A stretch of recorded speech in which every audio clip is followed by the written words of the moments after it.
nation where you find that they must look like the same. Not necessarily tribal or regional. But I have said that.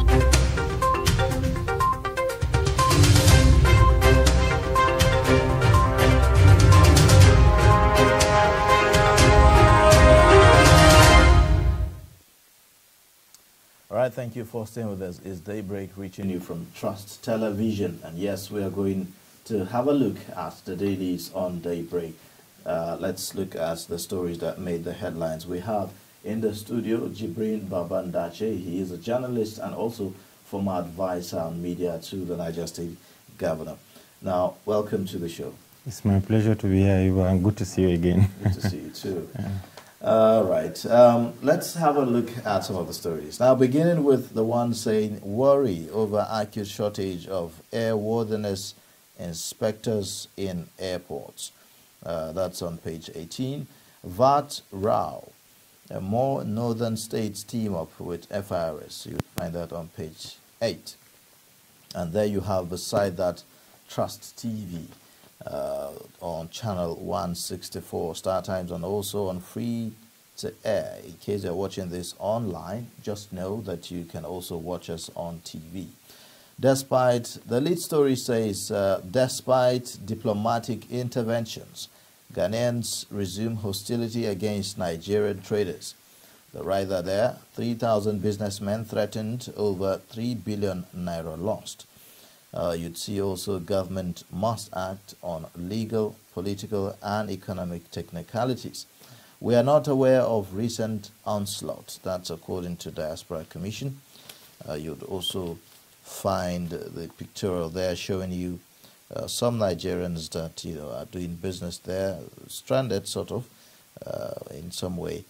Nigerian traders' shop being sealed in Ghana as business men are stranded. You can see that someone sealing the shops there. And also below that you would find Anambra politicians go into hiding as IPOP unleashes terror. Well, very, very sad one there. We hope that government would take the necessary action. Governance beyond politics. The piece there on John Kayode Fayemi, the governor of Ekiti State. Now, Jibrin, let's begin with the Daily Trust, shall we, on the lead story that we are seeing. This relationship between Ghana and Nigeria. From time to time, we always hear of such frictions. I mean, from way back in the 80s and early days. You hear about, this kind of frictions. Is it that, I mean, one would expect that the relationship between Nigeria and Ghana has gone past this stage, looking at the commonality between Nigeria and Ghana. But we still have this experience today. Yes, for many reasons. If you look at the relationship between Nigeria and Ghana, there has always been subtle rivalry. It's like two people who in a way want to talk about who is the leader. You look at it, even though in a positive light in sport and all of that across the globe, there is that deep-rooted rivalry between Ghana. Yes, we are brothers, but on all African continent, there is no country that when Nigeria is playing ball with generate a lot of interest and anxiety like Nigeria and Ghana. You know that.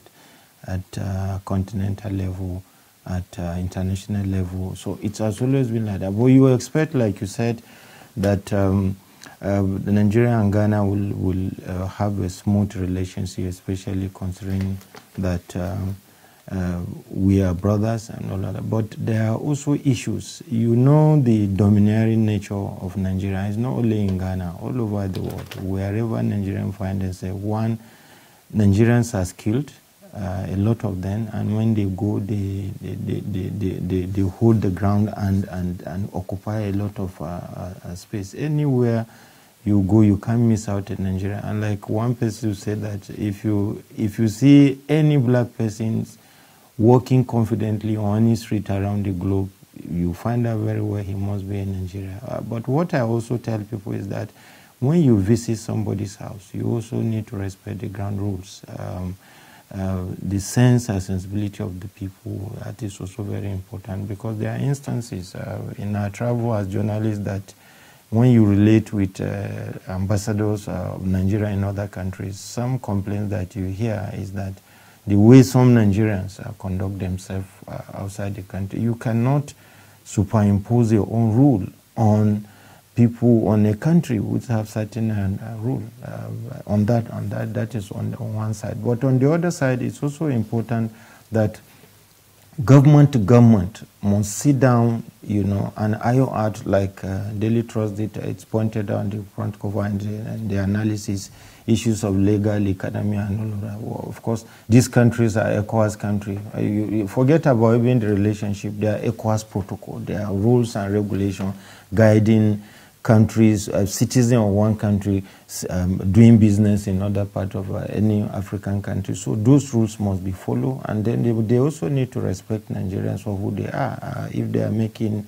success of their business, it's not the fault of these Nigerians who are making success of their business against others who are not really maybe making success of theirs. So I think that the government need to intervene quickly. I heard that the diaspora Commission, they said they are not aware. This is a lead. They should find out now. Now that Daily Trust, of course, is not gossip paper, so they should take it serious now. Find out, even if they are not aware now, what is the problem?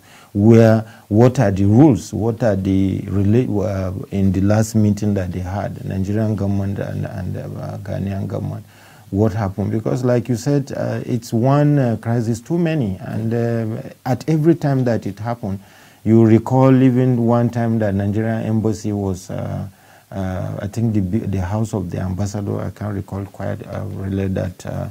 There was an attempt to even to demolish a house, and that is an affront on the symbol of Nigerian authority, because that house is like the house of the president, an ambassador representative post. That is the highest that any country can go against a citizen, and that should not be coming from Ghana. So I hope. So one would expect that, of course, there should be some kind of diplomatic ways of handling these relationships. I mean, yes, if there are Nigerians who are found wanting or, you know, perpetrating one form of illegality or the other, perhaps there should be some kind of reporting to the embassy, Nigerian embassy in Ghana, or do you think that the embassy is not doing well as it regards, you know, discipline or reprimanding Nigerians who are there in Ghana?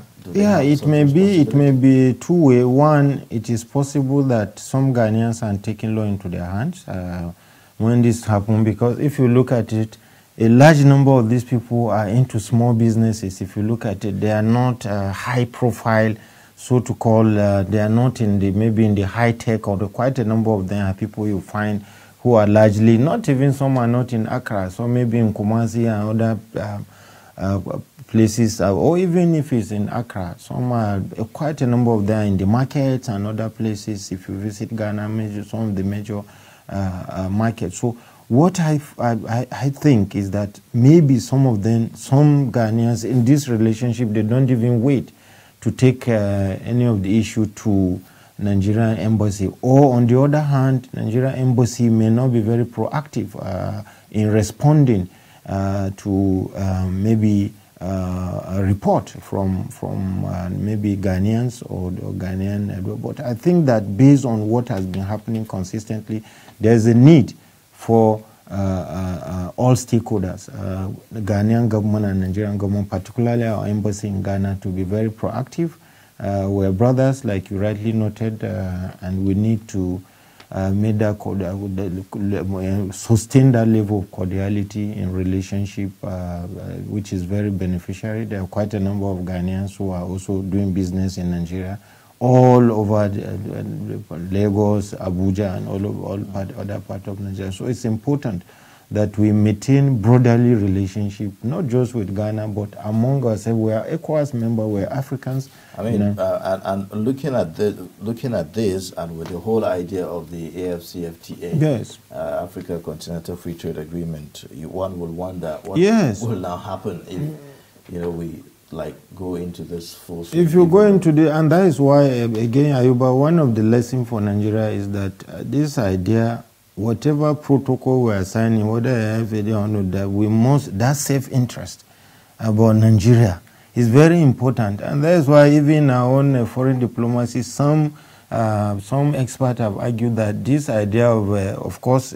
Nigerian being the big brother and being the centerpiece of Africa, some of the things that we do, we need to re-examine it in terms of what is there for us as a country, what is there for our country. Because if you look at, many have argued Nigerian contribution to Africa and ECOWAS is not even being recognized. You look at ECOWAS, you know, Nigerian effort in ECOMOG and all of that. What is the generation, for instance, of citizens of Sierra Leone, those born 20 years ago?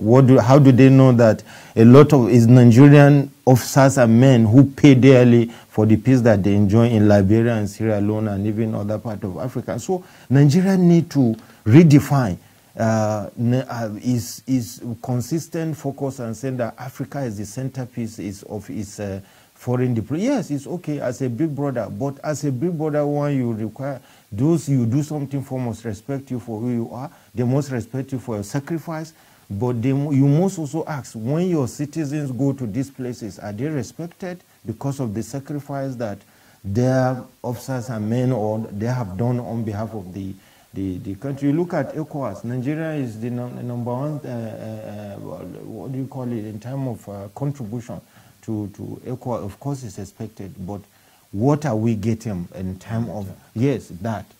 All right, let's look at other stories here on the Daily Trust newspaper. The issue of VAT has continued to linger. You'd see more northern states team up with FIRS. So it's becoming or beginning to look like a northern versus south kind of a conversation. Would you say that that's the case? You see, again, some of these things are expected.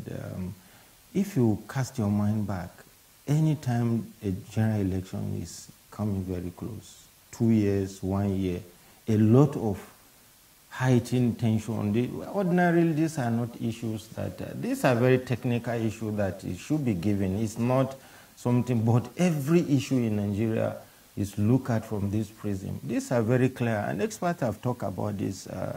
The rule of federal inland revenue is not for one state, it's not for the north. If perhaps a northerner is heading it, it doesn't mean that because he's from even the state that he's from, he cannot do any favor for the state in terms of saying, okay, because the FRSC chairman is from Niger State and therefore he will increase the number of the quantum of VAT that will accrue to that particular state. This is taking this on behalf of all Nigerians. And if there are issues, there are certain issues that politicians should even handle from the back channel. Because the ordinary man on the seat look at it, not even the way you and I will look at it. They look at it deeper, as if politicians from one part of the country are against, or politicians, or are even against ordinary people from other part of the country. And I think that this goes further to even divide the country. Yes, it's got further. And you see, Ayuba, there has even sentiment by even some northerners that even the democracy you're talking about since 1999, despite the fact that some northerners have been president even since 1999, the benefit in terms of infrastructure, in terms of even the number of VAT, and the concessions that have been given consistently. And my argument, like I always say, people, the table will turn, and this is the countries are not going concern. And I always use the example of Alaska in the U.S. When in the I think over 200 years ago or more, when Russians sold Alaska to America for some millions of dollars. They sold it because they felt that Alaska was a barren land, it was useless and all of that. But you know that Alaska is one of the most important states in part in America. So because one part has something against the other, it's just like a family. If one person in a family is more successful, he shouldn't look down on those who are there, because they are you that have. You should even be afraid or somebody will say to you to realize his potential. My advice to our politicians is that they must not always hit the politics on issues that can be handled in a way that keeps the country. We have more challenges on our hand, and this should not. They should not add to it. All right. Okay. The final story we look at on Daily Trust is the one below the name, below the big picture there. Anambra politicians go into hiding as IPOP unleashes terror. Should we be concerned, or I would say, is democracy under attack? No, Ayuba, I think if you say concern is an understatement. We should be worried. And like I've said in the past, when there are crises in other parts of the country, I said don't sit in Abuja or Lagos and say something is happening. Then, when issues of the Northeast started, and some people in Abuja or Lagos say it's their problem. No, it is not their problem. It is our problem. The Anambra Southeast, as it remains today, is still part of Nigeria. No matter what anybody say, they are elected governors, they are members of House of Assembly, members from the represent all these states in the National Assembly. They are part of the National Economic Council, part of and everything. So whatever happens in these states, either Anambra or others should be bothered. And therefore, one, my suggestion or advice is that government must be decisive, proactive, and if necessary, ruthless with them, with the criminal elements who are attacking, soft target, the critical state asset and critical asset and infrastructure all over the INEC, police station, police officers and men, office of DSS and all of that. Once people take arm, no matter who they are, wherever they belong, whatever, they don't represent any religion, they don't represent anybody. Even if you want change, we are in a democracy. There are ways that you can bring change. Even if you want out of the country, and it's also the right of some citizens to say they want out, but that should not infringe on the right of other citizens.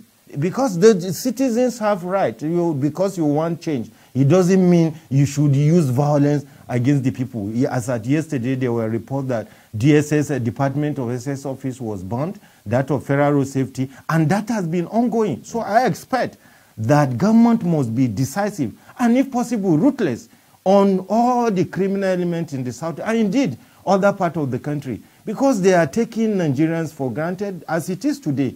There are people from a part of the country that feel very unsafe in the southeast, but even the citizens. People now, you see, in the last 1 week, Dr. Akunili, husband of later Professor Akunili, just recently, about 24 hours ago, there was a report that one of the most respected surgeons in the southeast was also murdered with his orderly. So we cannot continue in a society where people take away and they call them non-government. They are not non-government. They are non-government, and these things don't happen anywhere. Criminal non-state status operator Ayuba, they have tacit support wherever they are. Informant people get a movement of people give them cover, and wherever these people are, they must also be sure to have name and shame, and the law must take its course. And not only IPOP, all manner of criminals, bandits, kidnappers, in all manner of criminal, because once you take arms against the state, Ayuba, you have relinquished your human right, because you are infringing on the right of other citizens. If you want change, this is democracy. Join a political party, or you seek for a referendum for whatever you want, but not to take arms consistently against the state. The Anambra election is less than 1 month now. It's in November. How will election be conducted? What will be the safety of life of INEC official? And now there is attack on INEC offices. What of officers that will come? Not those are necessary residents in Anambra State. As you are now, no campaign, because politicians are even afraid to even go about. So I think that this is our country. Government have a responsibility to be firm, decisive, and if possible, as you see in other parts of the world, ruthless, to ensure that criminal elements, wherever they are found in Nigeria, should not take Nigerians for a ride. All right. Okay, we'll take a look at other papers now. The Punch is next. And on the Punch newspaper, the first story at the very top, you'd see COVID-19. World Bank approves $11.5 billion for Nigeria. Others. You'd see that on page 28. AGF, Kaduna, others may face Lagos Rivers on VAT appeal. All right. So you'd see the story, the same story we've been talking about, page 12. And also, Senate SANs disagree over INEC power on e-transmission of results. You'd find that on page 8. Recall that the lawmakers have gone into what they call conference committee to observe or to consider some of the provisions of the Electoral Act as regards the e-transmission of results. That has been a debate till now. The lead story on the Punch newspaper, anti-open grazing law. Federal government backs herders, planned suit against southern governors. Police differ on enforcement. You'd see the riders, Nigerians whose rights are violated can go to court, says AGF office.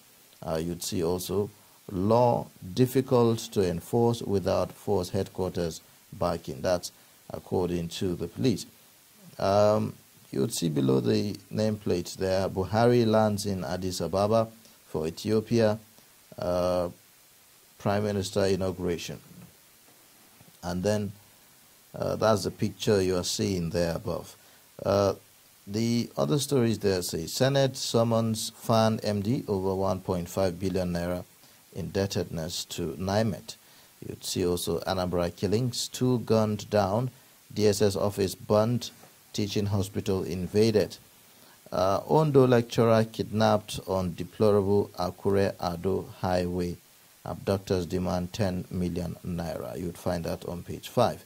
And then, of course, man carrying gun in viral video, army rector, not defense minister. Okay, so that's according to 8. Recall that there was a video that went viral on social media showing how that someone who was allegedly said to be the chief of defense, the minister of defense, carrying a rifle on his shoulder while trying to embark on a journey. And so this is a disclaimer, say that that's not him. I mean, it was obvious from the video. Yes, you see, Ayuba, unfortunately, that is why the role of traditional media like this, Daily Trust and other traditional media, is so important, so crucial in terms of believability, because there is trust deficit as it is now. A lot of people on the social media belong to the group, Professor Ale Swenkard, group of people say, be the first to comment.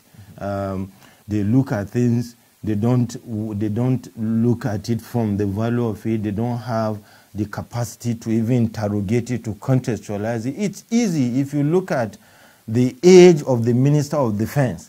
You look at it, and by his office, you know that that person is more agile. Two, you look at, there is a signal indicating that this vehicle belongs to a particular thing. The uniform that the soldier was wearing also have a signal. Of course, off is a particular unit, and you know that as Minister of Defense, it's all the military police orderly that will be this. Yeah, so I mean, you wonder where some of these things. But once some of these things come out, people don't look at it. Of course, there are people who call some of us. Some call what I said. No, this is not Minister of Defense. This can't be him. Of course, he will not carry AK-47 and all of that.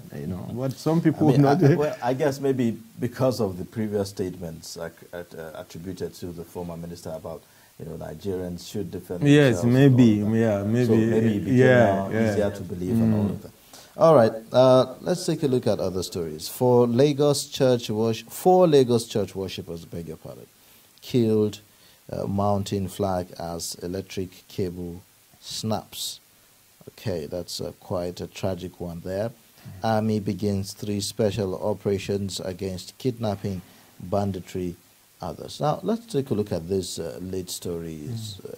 I find it very curious about the anti-open grazing law. We've seen that some states are enacting these laws in their states, and the Nigerian police is raising concern about the enforcement of these laws. Does this raise questions about you know, what people have been saying about state policing and all of that. There are many issues around this anti-grazing law, both on the side of federal government and that of even the states that have enacted or about to enact this law. You see, just like we spoke about, we did talk about in FRSA, there are issues that, because you don't solve one problem by creating another. As it is today, you cannot say because one person or some group of people are committing crime, and then you take law that will remove the right of certain citizens entirely from your own country. You see, whether we want to accept it or not, the Fulani group, I mean headers in the bush, they are one of the most neglected group in Nigeria. And if there are issue, you don't solve it by creating another issue. Are they not Nigerian citizens? They are Nigerian citizens, as it is. Some of the problems that were brought on them were not created by them. So if you enact law, for instance, without looking at the short, medium, and long-term impact on the group enacting law, you are creating another problem. But the federal government also have, for me, some of the shortcomings of the federal government. Federal government, in the last 6 years, I've been talking about either Ruga or colony or all of that. You say, Ayuba, once a government wants to take decision, there's no decision that you take, even in your own house, that everybody will take it hotline and singer. You continue to explain to people and take a decisive decision on what needed to be done. Well, these people too, what is the level of engagement with the Fulanis? Those who will be maybe beneficiary of this project. In Niger, from my experience, one of the largest grazing reserve in Nigeria, and the Bobby Grazing Reserve, which the present administration, the governor and the governor assembly I work with, is Bobby Grazing Reserve. What kind of support is federal government giving to such states who are to increase this thing? You can. People are ready. The federal government is not giving to them, and you are begging people who are not ready.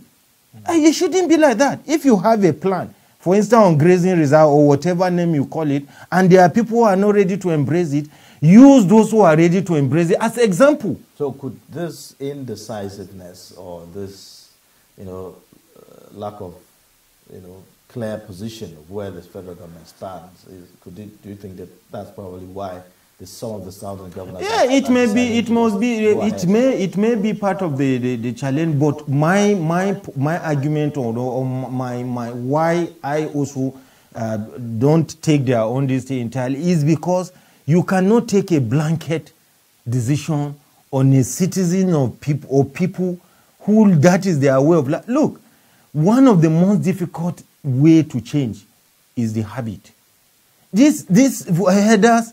The genuine headers are not just doing this for food. It is their way of life.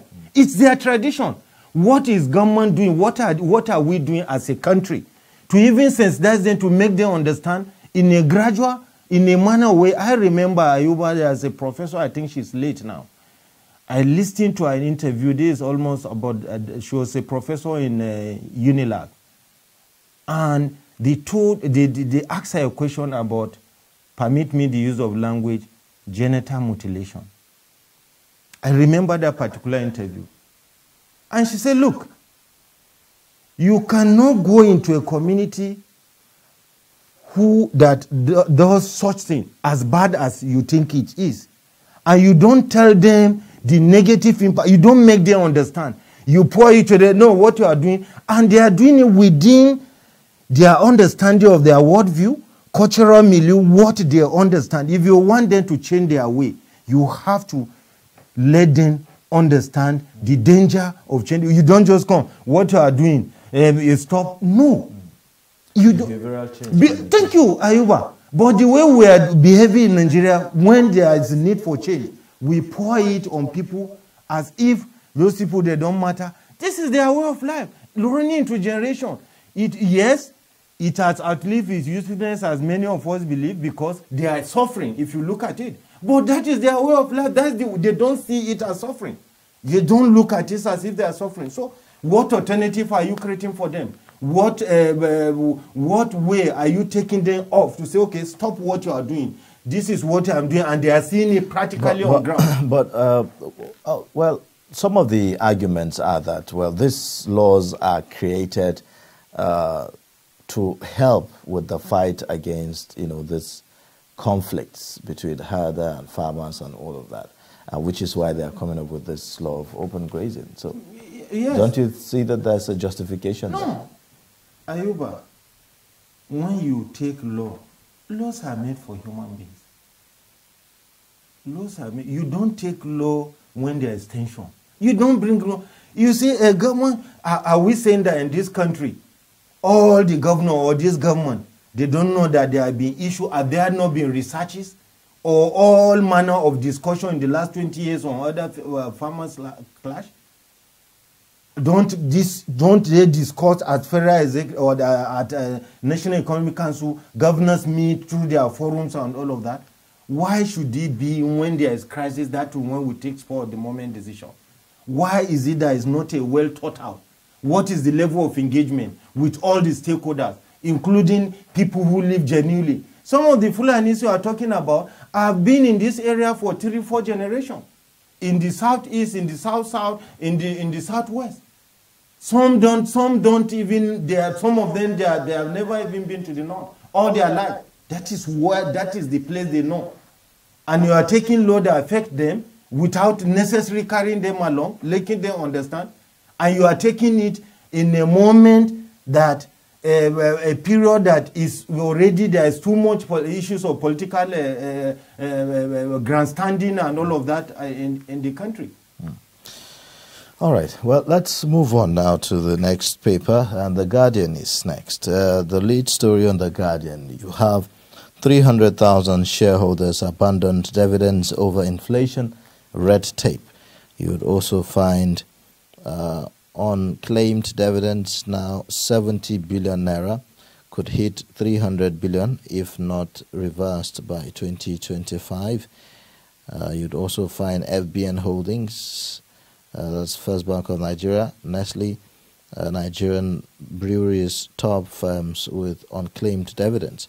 You'd see also operators say development undermines SEC's effort, market growth. Economists urge FG to tackle causal factors, focus on growth-induced policies. Below, or I would say by the left side of the paper, depending on where you're looking at it from, resident doctors may call off strike today. So that's a heads up we are getting. Death toll in Kaduna attacks rises to 40. You would also find other stories. Kogi alleges smear campaign against governor. Anambra government blames APC, FG for insecurity in the state. You would see also below that, 5 northern states join FRS in VAT dispute against Rivers and Lagos. These are some of the stories on the Guardian newspaper this morning. Now, before we get the thoughts of our guest in the studio, Jibrin Baba, journalist and former advisor on media to the governor of Niger State. Before we get his thoughts on that, let's quickly take this short break, and then when we come back, we would have a sense of what this means for us. The use of herbs and plants as medicine.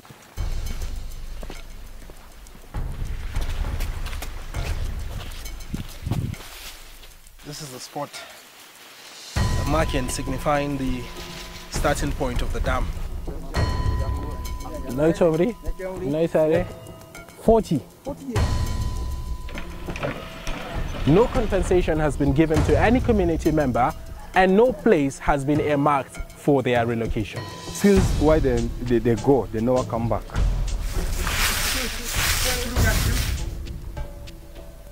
And this is where the hydroelectric power dam is supposed to be constructed. But for many years, the story has remained the same.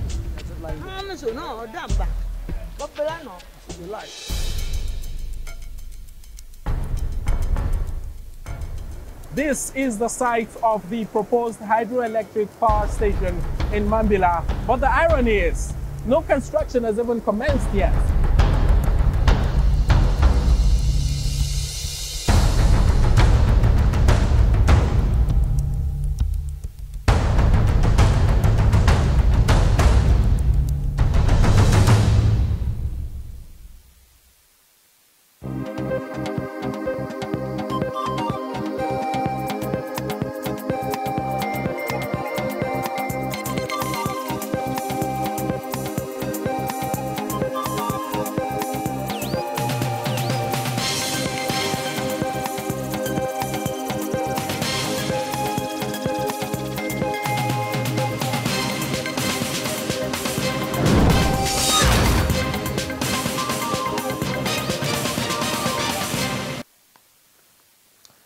All right, thank you for staying with us. You're watching Daybreak on Trust Television. It's the morning show here, and we've been looking at some of the papers and the stories that made the headlines. Today we have in the studio Jibrin Ndache, a journalist and also former advisor to the governor of Niger State on media. Now, quickly, let's round this off by getting your thoughts on this story on The Guardian, the lead story in particular, about 300,000 shareholders abandoning dividends over inflation, red tape and all of that. Why are we seeing this happening? Yeah, again, Ayuba, that is expected if you look at the exchange rate now. I mean, it's unimaginable. As Nigerians, we are concerned. We know government has been giving Nigerians hope, but the exchange rate as it is now is very worrisome. And what you buy, maybe 10 naira just last month when you go back to the market is so it's not just those who even have the resources to invest. We should even be worried about those who don't even have, who are struggling to make ends meet. So it's a very delicate situation. I hope, like the central bank governor did promise and the federal government did promise, that something is really being done to stabilize Nigeria exchange rate and all of that, and really make our economy work so that our currency can, even if it cannot return back to the olden days, because I think last month somebody showed a ticket, also a return ticket maybe to UK also, and then what the exchange rate was then in the 70s and even up to 80s and all of that, and what it took some of them who were uncles and daddies to travel 100 naira to travel to UK, one-way ticket, and you even get complimentary and all of that. So we may not be able to get back to that, but what we need to rethink, one, our economy, we must get our economy to work, to be a producing nation. We must also build our country like a barrack, Ayuba. One of the biggest lessons of COVID-19 is that at that point, every country was for itself.